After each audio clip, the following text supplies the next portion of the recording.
Boa noite, Brasília. É muito bom poder estar na capital do Brasil. E eu fico muito feliz porque você veio a esse templo. Talvez você que esteja em casa não consiga perceber a grandiosidade e a beleza plena desse templo, que foi erguido para que a palavra de Deus possa ser exaltada. Mas muito obrigado pela sua participação, por você se interessar de estudar na palavra de Deus um tema tão delicado, tão importante como esse da família. Família, sonho de família, a felicidade que eu e você sempre quisemos. Agora a gente precisa refletir um pouquinho a respeito desse assunto, família, porque os nossos amigos muçulmanos que nos perdoem, mas não existe nenhum relato mais antigo na escrita humana sobre família do que os escritos bíblicos. É uma instituição criada por Jeová, por Deus. Agora, se a família de fato é sonho de Deus, por que as famílias estão se fragmentando com tanta velocidade? Por que as pessoas não conseguem encontrar felicidade no casamento? Eu tenho convicção de que todas as pessoas que são casadas, em algum momento já pensaram em se separar. Agora, por que isso? Por que é tão difícil vivermos juntos e felizes, em harmonia, seguindo os planos de Deus? Todo mundo quer ser feliz. Eu nunca conheci alguém que disse: pastor, o meu sonho é casar e ser infeliz. Mas infelizmente parece que a maioria de nós poderia escrever um livro dizendo: casamento, como ser infeliz nele. A gente luta desesperadamente para ser feliz, a gente casa para ser feliz. Mas eu não sei se você já reparou, amigo, das dificuldades que eu e você temos para conseguir encontrar essa felicidade que a gente tanto sonha. Tantas vezes você orou, tantas vezes você clamou a Deus e a separação veio. As dificuldades aconteceram. Por que tudo isso? É sobre isso que a gente vai tratar essa semana. Aqui nós vamos falar de uma maneira assim tão sincera e transparente que talvez alguns se incomodem. Mas querido, Deus precisa falar. A TV Novo Tempo abraçou esse projeto inédito na TV brasileira. Nós estaremos durante 7 noites falando a respeito do tema mais delicado da vida humana, família e todas as relações. Por que os filhos continuam se rebelando cada vez mais cedo contra os pais? Por que a sexualidade está tão precoce? O que acontece com os casais que não se entendem ou se entendem demais a ponto de viver um casamento dentro de uma estrutura antibíblica? O que estamos vivendo? Onde estamos? É sobre isso que nós vamos falar essa noite. Eu gostaria de parabenizar o pastor Odailson pela escolha da música tema que iremos cantar todas as noites. Porque o sábado é o dia da família. E durante o último sábado, a América do Sul foi impactada. 2 milhões de pessoas. Eu não sei se você que está em casa sabe disso, mas 2 milhões de pessoas saíram às ruas apresentando esperança através de um dia. Quando a gente fala de família, a gente lembra do Éden. E lá no Éden, a instituição família foi cravada no solo da terra. Mas não foi só a família, o sábado também. O sábado é o dia da família. O indivíduo que separa um dia para glorificar a Deus, para ficar com a sua família e para pensar no semelhante, no próximo, esse é um indivíduo mais feliz, mais equilibrado, se ele segue os sonhos e os planos de Deus. Querido, nós vamos abrir a palavra de Deus, e por isso eu gostaria de pedir a você, que você fechasse seus olhos, curvasse a sua fronte. Esse é um momento muito santo, muito especial. É a hora que todos nós, mesmo que separados pela distância, nós vamos nos unir em oração e clamar ao nosso Criador a misericórdia para que consigamos entender a sua palavra. Se puder, feche seus olhos, curve sua fronte e vamos juntos orar a Deus.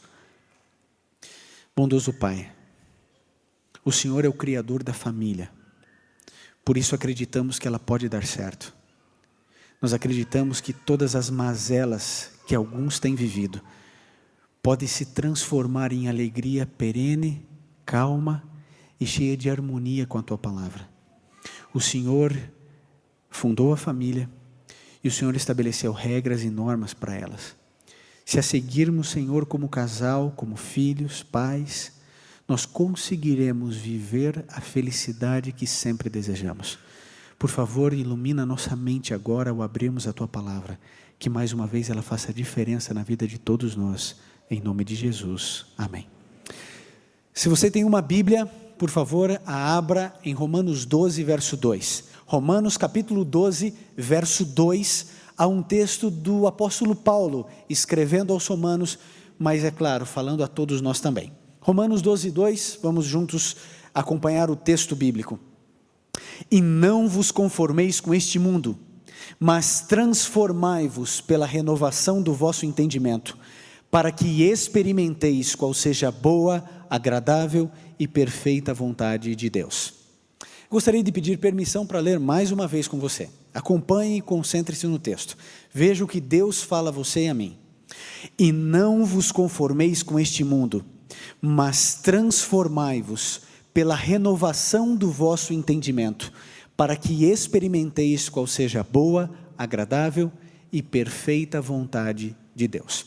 O apóstolo Paulo aqui, ele trabalha 3 pensamentos em um único verso bíblico. A primeira delas, não se conforme com esse mundo. É o conselho bíblico para você e para mim. O que Paulo está dizendo a você é: não acredite em nada do que está convencionado. Nós, como cristãos, sempre andaremos na contramão do mundo. O que é comum, normal, aceitável, diferente, globalizado para o mundo, muitas vezes é contrário àquilo que a Bíblia diz.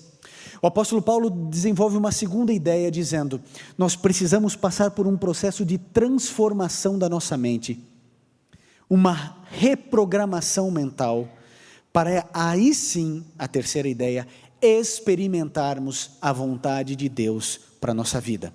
3 ideias, acredito que ficou claro para você que está nos assistindo. Bom, o apóstolo Paulo diz para você: não se conforme com esse mundo. Ele está dizendo, você precisa de uma transformação mental, uma reprogramação mental, e só então você entenderá qual é a boa, perfeita e agradável vontade de Deus para a sua vida, porque você nasceu, qual é o propósito, o sentido da sua vida. Vamos então segmentar isso para ficar bem claro e bem didático.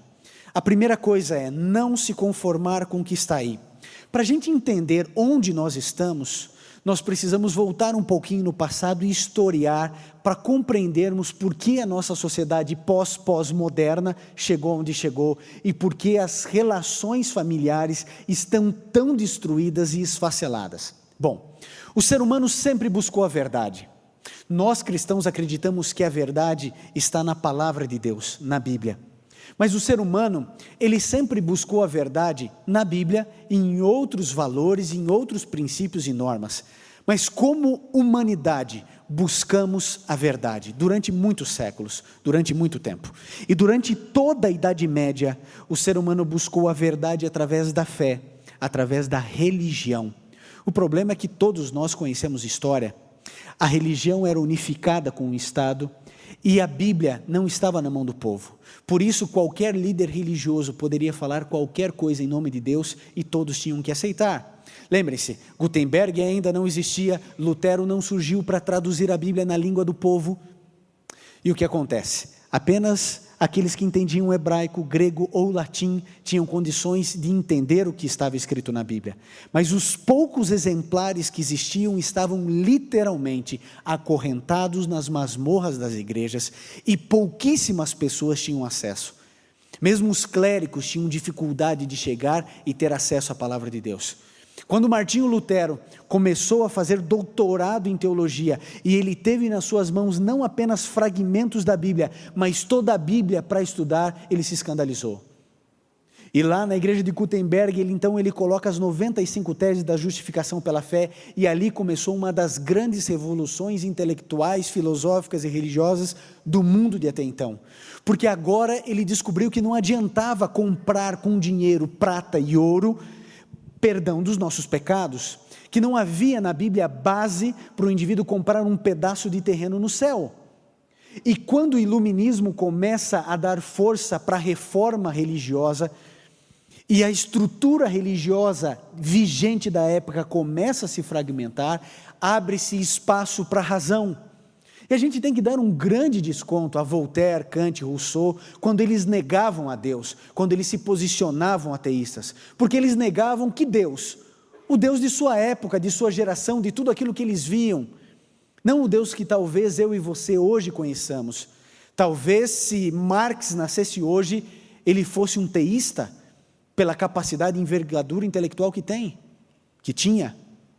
Agora, quando a razão começa a criar espaço e a ciência começa a deslumbrar-se sem ser ameaçada de morte, o ser humano muda a metodologia e diz assim: vamos buscar a verdade ainda, só que agora através da razão. Muda-se, não é mais pela fé, não é pela religião, agora é pela razão.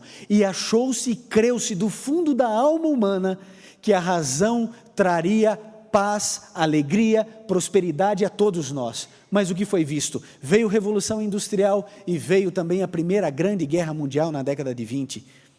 A razão que tentava dizer o que era certo, o que era errado, o que era verdadeiro, o que era falso, percebeu que 20 anos depois surge a Segunda Grande Guerra Mundial. E 20 anos depois, na década de 60, encontramos uma nova guerra agora do Vietnã. Em todas elas, o povo norte-americano envolvido. Todos nós sabemos de que esse é um povo guerreiro. A abolição da escravatura americana se deu com um banho de sangue, a independência deles da mesma forma.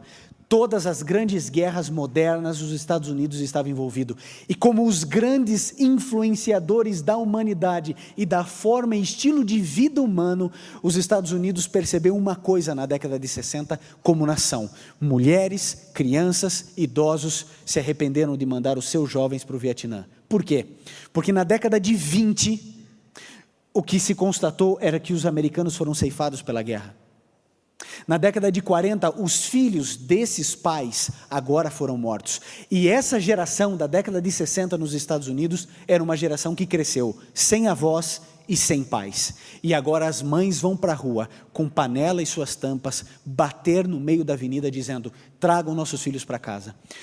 Junta-se a esse movimento das mães uma juventude querendo uma proposta de estilo de vida diferente, e eles se reúnem em Woodstock, 1 milhão de jovens reunidos, cunhando um dos símbolos que marcou a história da humanidade: paz e amor. Paz, porque eles não queriam os Estados Unidos lá no Vietnã, e amor não era um amor fraternal, era o sexo livre. Porque nesse contexto, no final da década de 50 e início da de 60, eles tiram do bolso um homem chamado Jean-Paul Sartre. E agora esse homem, pai do humanismo e do existencialismo, vem com uma teoria totalmente diferente da onda racionalista, dizendo: gente, não importa a verdade. E ele diz: não há verdade. A verdade é pessoal. O que importa é a sua existência. Por isso, existencialismo. O que importa é você se sentir bem, o que importa é você estar feliz. Não existem mais regras, elas não servem. Olha o que fez a humanidade: buscou a verdade através da fé, através da razão, e não aconteceu nada. Pelo contrário, olha as guerras, olha a discórdia, olha a quantidade de mortos, olha tudo o que aconteceu. Nós precisamos cada um pensar em si, e o que importa agora é você. Isso significa a filosofia mais egoísta que poderia o inimigo de Deus levantar, ele suscitou no final da década de 50 e início de 60. E todos nós, de alguma maneira, somos influenciados pelo existencialismo. E a família é diretamente afetada. E é aqui que nós precisamos chegar. Porque o conceito de estrutura de família, pai, mãe, filhos, no conceito patriarcal bíblico, o modus vivendi desse contexto bíblico era que a família reunia os tios, os sobrinhos, os servos, os escravos, todos estavam juntos, reunidos em uma grande família. A estrutura de família humana vai mudando. Perceba que as famílias de animais irracionais permanecem a mesma estrutura, a mesma forma. Nós não, nós inchamos, diminuímos, e tudo isso era em função da economia vigente da época, da necessidade e da filosofia. Hoje, a gente já aprende no curso de pedagogia quem é pedagogo sabe que é totalmente inadmissível a professora pedir para a criança na pré-escola desenhar a família e colocar como padrão o pai, a mãe, o filho, a filhinha e o cachorrinho, se a criança quiser. Porque a estrutura de família mudou. Hoje a criança é educado pelo avô, pela avó, é educado por um tio, pela tia, ele é adotado, porque nunca se abandonou tantas crianças quanto na nossa geração.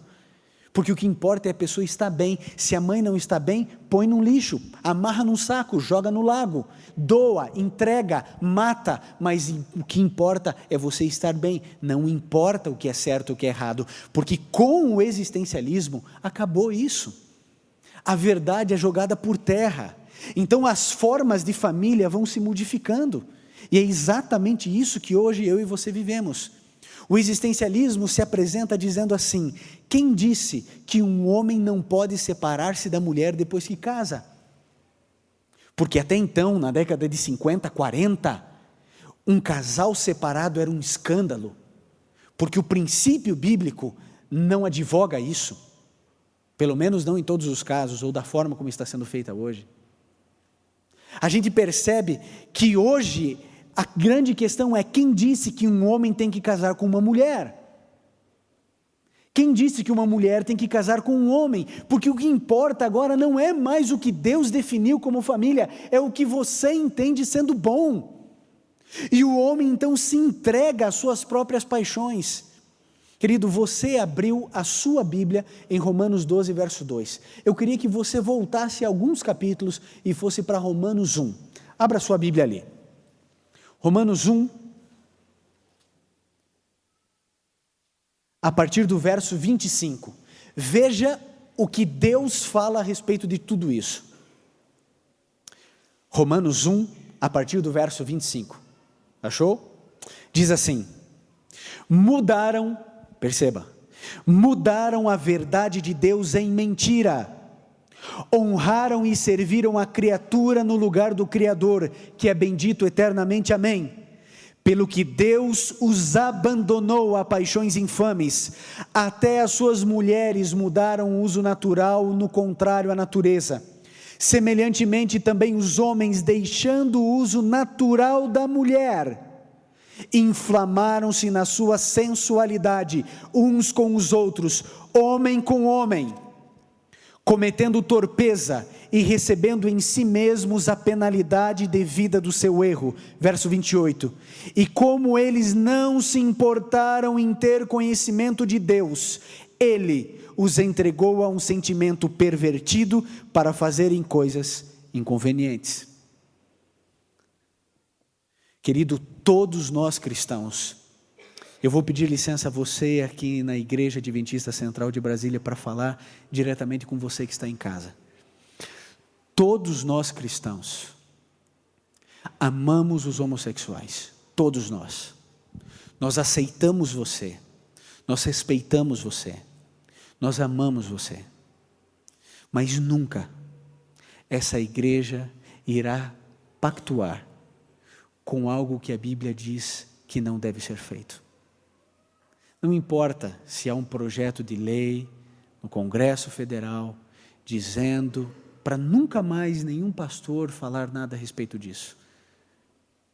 Nós somos arautos da Bíblia. E porque amamos você, nós precisamos mostrar onde você está errado. E onde Deus quer atuar e trabalhar na sua vida. Não é plano de Deus. E no fundo do coração você sabe disso.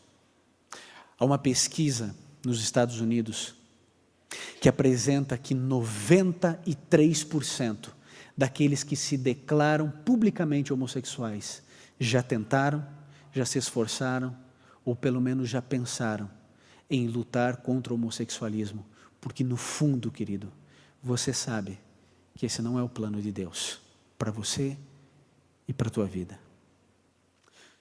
No dia 27 de abril deste ano, 2010, o Tribunal Superior de Justiça, ele aprovou uma lei dizendo que hoje uma criança não apenas pode ser adotada por um casal agora homoafetivo, mas na certidão de nascimento da criança adotada, pode entrar o nome de 2 pais ou de 2 mães.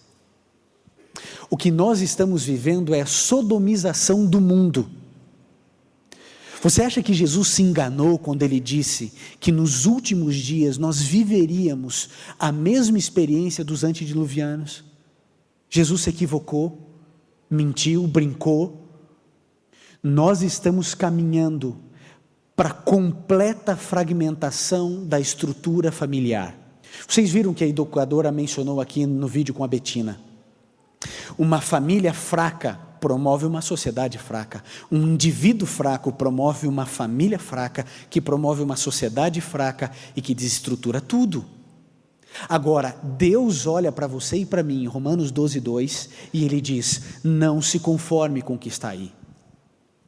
Querido, sabe a única razão por que a sua família não tem a felicidade que você sempre quis? Só existe uma razão: é a sua falta de consagração a Deus. Para de acreditar que terapia é suficiente, porque não é.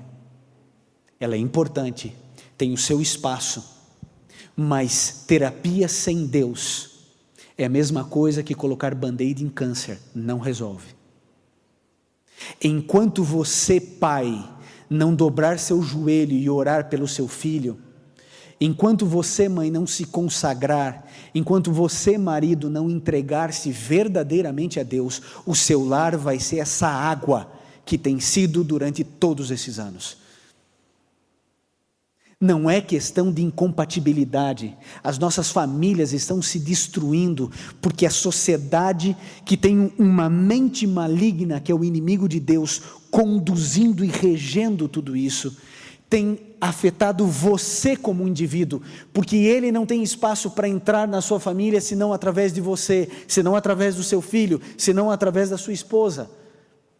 Agora, o dia em que você entender que Deus olha para você e diz assim: filho, só tem uma saída desse labirinto, não adianta ir para a esquerda, não adianta ir para a direita, você precisa seguir a minha voz. Deus criou a família, Deus sabe o caminho para você ser feliz, não tem saída. A nossa sociedade está destruída, não vai recuperar, porque todos nós vivemos um pouco tatuados com o existencialismo. Nascemos já em uma geração influenciada por isso, que viveu ou que nasceu já com o existencialismo impregnado na alma. Agora, Deus diz: não se conforme com o que está aí, volte aos valores e aos princípios bíblicos. E Ele diz: todos nós precisamos passar por um processo de reprogramação mental. Transformai-vos, diz Paulo, pela renovação do vosso entendimento. Enquanto você, pai de família, não entender que você é o sacerdote do lar, e que a felicidade dos teus filhos, o sucesso na vida futura dos teus filhos, depende das tuas decisões hoje, da tua consagração, do teu joelho dobrado, de você não ter coragem de sair de casa sem antes ler a Bíblia e falar: Senhor, eu estou aqui, eu não conheço esse dia, ele é desconhecido para mim, mas eu preciso que o Senhor me acompanhe, eu preciso que o Senhor me ajude a vencer as tentações, os problemas que eu tenho. Vai comigo, Senhor, fica com o meu filho, fica com a minha filha, ajude-o a obedecer, ajude-a a ser aquilo que o Senhor espera que ela seja. Senhor, fica com a minha esposa, dá sabedoria a ela no trabalho, dá sabedoria a ela em casa. Enquanto eu e você não dobrarmos nossos joelhos, as nossas famílias serão destruídas. Saiu de novo na Isto É, o número crescente de casamentos que terminam menos de 1 ano de casamento, cada vez cresce mais. Sabe por quê? Porque não existe regra, não existe verdade, não existe palavra. O que existe é o meu sentimento, o que importa é o que eu sou, o que eu penso e o que eu acho. E eu não estou feliz, então eu vou embora, me dá meu chapéu, pego a minha mala e devolvo a menina ou devolvo o rapaz num pacote de presente para os pais, dizendo: não quero mais, porque o que importa é a existência. Só que o apóstolo Paulo diz: não se conforme, transforme-se. Eu vou dizer uma coisa a você: eu nunca vi nenhum casal à beira da separação que fizesse culto familiar. Nunca vi. Eu nunca tratei no confessionário pastoral uma situação assim: pastor, estamos à beira de separar. Eu sempre pergunto: vocês fazem culto familiar? Sim, pastor, fazemos todos os dias. Nunca vi. Sabe por que eu nunca vi? Porque é impossível. Querido, entenda uma coisa: quando Deus entra na sua casa, Satanás sai. Quando Deus sai, o inimigo entra. Não fica no vácuo, não fica no vazio. Nós estamos num grande conflito entre o bem e o mal. Ou você se posiciona nessa guerra, ou você entra no jogo e diz o seguinte: eu sou de Deus, a minha família é de Deus, meus pensamentos são de Deus, a minha vida é de Deus, meus filhos são de Deus. Ou, meu amigo, você acha que é passando 5 horas na frente de uma TV e 5 minutos diante de uma Bíblia, você vai conseguir blindar a sua casa contra um inimigo 300.000 vezes mais potente que você? É claro que a família vai desfacelar, porque o indivíduo escolhe o caminho errado. Agora eu vou fazer um apelo a você que é mãe, a você que é esposa. Se o seu marido não é o sacerdote do lar, seja você a sacerdotisa. Seja você aquela que vai buscar, puxar, trazer o estudo da palavra de Deus na sua casa, em família. Você precisa trazer isso. É hora de você se posicionar dizendo: nessa casa não importa se eu acordei atrasado, eu vou chegar atrasado no trabalho, porque o meu Deus é o primeiro, o último e o melhor na minha casa, na minha família. Isso é a forma de você mudar a sua mente, é a forma de você entender que não há saída para a família. E todas as noites eu vou dizer isso: a única saída para a sua família é Jesus. Não há outra. Não existe outra. Uma semana como essa não vai definir o sucesso da sua família. Uma terapia de casais não vai resolver o problema da sua família. Mas isso são passos importantes que precisamos dar, mas sem Deus vai ser o band-aid no câncer, não vai resolver, não vai trazer a felicidade que você quer. E você que é pai, como eu, sabe o que eu vou dizer: de que adianta você ter 3 apartamentos, uma casa, 2 carros, se o teu filho é contra você, se o teu filho só faz coisas erradas e entristece você. Nós não estamos falando aqui só de casamento. Amanhã nós vamos focar a questão do casamento, homem, mulher, marido e mulher. Hoje nós estamos falando de família. Existem pessoas que falam assim: mas eu não sei, eu fiz tudo certo para o meu filho, eu coloquei ele no inglês, eu coloquei ele na natação, eu coloquei ele na informática, eu levei ele para a igreja todo sábado, porque o sábado é o dia do Senhor. E se você que está assistindo não sabe disso, se você que está ouvindo ainda não sabe que o sábado é o dia do Senhor, querido, abra sua Bíblia em Êxodo 20, em algum momento na sua casa, e você vai ver que os mandamentos escritos pelo dedo de Deus, o 4º mandamento fala a respeito do sábado. Você vai descobrir em Gênesis 2, 2 e 3 que Deus instituiu o sábado na criação, e é por isso que milhões de pessoas, entre adventistas e judeus, guardam esse dia. São mais de 30 milhões de homens ao redor do mundo que observam esse dia como o dia da família. E as pessoas pensam assim: mas eu levei no dia do Senhor o meu filho à igreja, e ele não quer saber de Deus, ele não quer saber de religião. Querido, tira a máscara. Me diga quantas vezes você na infância fez culto familiar com teu filho, quantas vezes você desligou a TV, ou você não permitiu que ele assistisse algo e disse: filho, agora é a hora de estarmos juntos em família com Deus. Quantas vezes você, antes de tomar o desejum, abriu a inspiração juvenil, meditação, a Bíblia, e disse: filho, vamos pedir a Deus orientação. E aí quando chega na juventude, aí o indivíduo fala assim: mas o que foi que eu fiz de errado? Querido, educação é muito mais do que colocar o teu filho em uma escola boa, é muito mais do que você falar eu te amo. Educação é você mostrar no caminho. A Bíblia diz: ensina a criança no caminho em que deve andar. Não é o caminho, é no caminho. Tem que caminhar, tem que estar junto, tem que viver junto. Essa semana eu conversava com uma mãe muito especial. E ela dizia que o filho mais novo dela, ele assim é muito expansivo, muito alegre, muito feliz e muito adrenalizado e quase não tem tempo para nada. Sabe o que essa mãe faz? Ela diz assim: filho, vai comendo enquanto eu vou lendo aqui um trecho da Bíblia para você. Enquanto você está no carro, eu estou lendo para você. Porque ela respeita a individualidade e o temperamento do filho, mas ela diz: meu filho não pode ficar sem a palavra de Deus, não pode sair de casa dessa maneira. Querido, isso é compromisso com o filho. E a Bíblia diz: agora você vai experimentar a vontade de Deus. Esses dias eu estava em casa, e eu tenho 2 filhos, o Gabriel de 4 anos, e a Sofia de 1 ano e 7 meses. A Sofia devia ter 1 ano e 3 meses, 1 ano e 2 meses, e eu me deparei com uma cena impressionante. Eu chego na cozinha e vejo que a porta do armário está aberta, e o açucareiro lá de casa não é pequeno, e o açucareiro todo derramado no chão, e ela lambendo o chão. Gente, a minha esposa, ela é assim uma boa dona de casa. Ela lava bem aquele chão, mas não a ponto de você ir lá lamber. E quando eu vi aquela cena, eu saí correndo e fui e peguei a Sofia, que estava ali se deliciando com aquele pó branco maravilhoso que ela nunca tinha visto e sentido na vida. Sabe o que ela fez? Chorou. Não, peraí, eu estou tirando, ela está lambendo o chão, eu vou lá, tiro ela de lá e ela chora.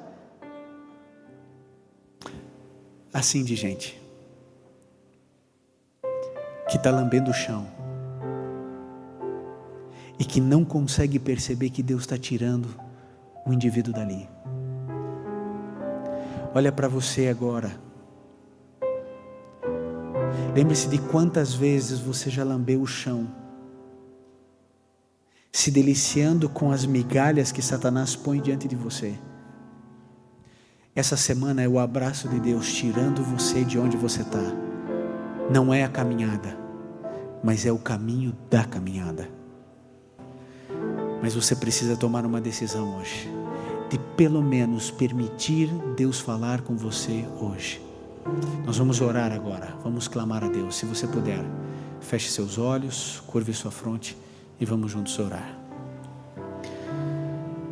Bom Pai, nós somos vítimas de uma sociedade egoísta, humanista, que destrói as relações, que nos confunde, e nós não sabemos nem exatamente quem de fato somos. Vamos vivendo e tomando decisões a partir do que sentimos e a partir de uma vontade deturpada pelo pecado. Como resultado, estamos colhendo o processo da fragmentação e destruição das famílias. Por favor, Jesus, sara a nossa casa, cuida da nossa família, apesar dos nossos erros, nos proteja, ajude-nos a termos forças de buscarmos o Senhor como o primeiro, o último e o melhor na nossa vida. Nos abençoe, nos salve, nos proteja, e que o teu sonho seja a felicidade que sempre desejamos. Em nome de Jesus, amém. Que Deus possa abençoar você, a sua família, que você tenha a coragem de ser santo, que você tome a decisão certa. Amanhã estaremos juntos para mais uma vez permitirmos que Deus fale ao nosso coração. Que Deus abençoe você e a toda a sua família. Amém.